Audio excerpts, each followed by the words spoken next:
તો અમદાવાદના મેઘાણીનગર વિસ્તારમાં થયેલા વિમાન દુર્ઘટનાએ દેશના ઇતિહાસની અનેક યાદો ફરીવાર તાજા કરી છે। ગુજરાતના પૂર્વ સીએમ વિજય રૂપાણીના મોત બાદ વિમાન દુર્ઘટનામાં અનેક નેતાઓના મૃત્યુ અંગે ફરીવાર ચર્ચા શરૂ થઈ। આ શ્રેણીમાં કોંગ્રેસના કદ્દાવર નેતા સંજય ગાંધી, સીડીએસ જનરલ બિપિન રાવત સહિત અનેક પ્રતિષ્ઠિત નેતાઓ અને દિગ્ગજોનો સમાવેશ થાય છે। ત્યારે શું આ ઘટનાઓ ઉડ્ડયન સુરક્ષાની ગંભીરતા પર સવાલો ઉઠાવે છે?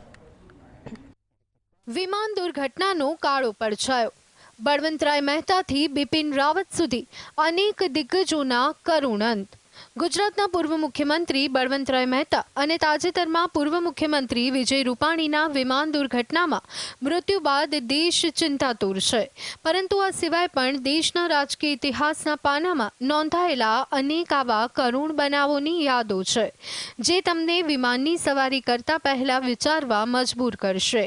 કમનસીબે ભારત અને વિશ્વના અનેક પ્રતિષ્ઠિત નેતાઓ, સૈન્ય અધિકારીઓ અને જાહેર જીવનની વ્યક્તિઓ વિમાન દુર્ઘટનાનો ભોગ બન્યા છે, જેના કારણે દેશને મોટી ખોટ પડી છે। આ દુર્ઘટનાઓ ઘણીવાર અણધારી હોય છે અને તેના કારણે ઊભું થતું શૂન્ય ક્યારેય ભરી શકાતું નથી। આવી જ એક હૃદયદ્રાવક ઘટનામાં ભારતના પ્રથમ ચીફ ઓફ ડિફેન્સ સ્ટાફ એટલે કે સીડીએસ જનરલ બિપિન રાવતનું 8 ડિસેમ્બર 2021ના રોજ તમિલનાડુના કન્નૂર પાસે હેલિકોપ્ટર દુર્ઘટનામાં અવસાન થયું હતું।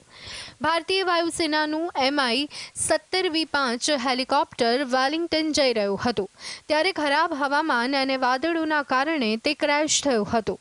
આ દુર્ઘટનામાં જનરલ રાવત, તેમના પત્ની મધુલિકા રાવત સહિત કુલ 13 લોકોના મોત થયા, જે દેશ માટે એક મોટી અને ભરપાઈ ન થઈ શકે તેવી ખોટ હતી।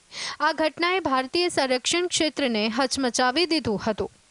દેશના અનેક પ્રતિષ્ઠિત લોકો વિમાન દુર્ઘટનામાં બન્યા ભોગ। સંજય ગાંધી સહિત રાજેશ પાયલટને નડ્યું અકસ્માત।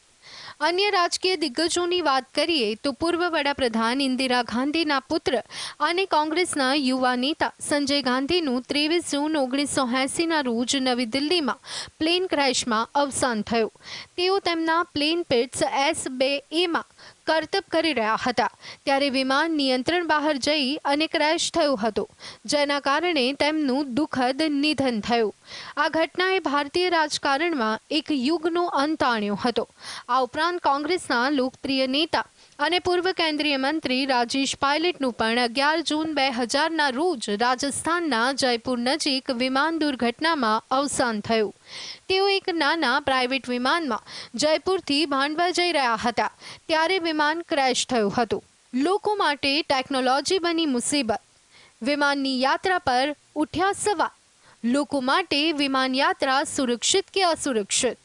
આ સિવાય પણ અનેક પ્રતિષ્ઠિત વ્યક્તિઓએ વિમાન દુર્ઘટનામાં જીવ ગુમાવ્યા છે, જેમાં મધ્યપ્રદેશના લોકપ્રિય નેતા માધવરાવ સિંધિયાનું વર્ષ 2001માં થયેલા પ્લેન ક્રેશમાં દુઃખદ અવસાન થયું, તો આંધ્રપ્રદેશના પૂર્વ મુખ્યમંત્રી YSR રાજશેખર રેડ્ડી પણ વર્ષ 2009 હેલિકોપ્ટર ક્રેશમાં ભોગ બન્યા અને પંજાબના રાજ્યપાલ સુરેન્દ્રનાથનું પણ 1994માં પ્લેન ક્રેશમાં મોત નીપજ્યું।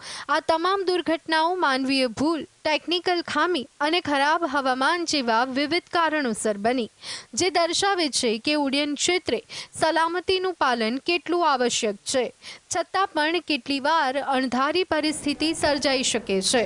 Bureau report GSTV।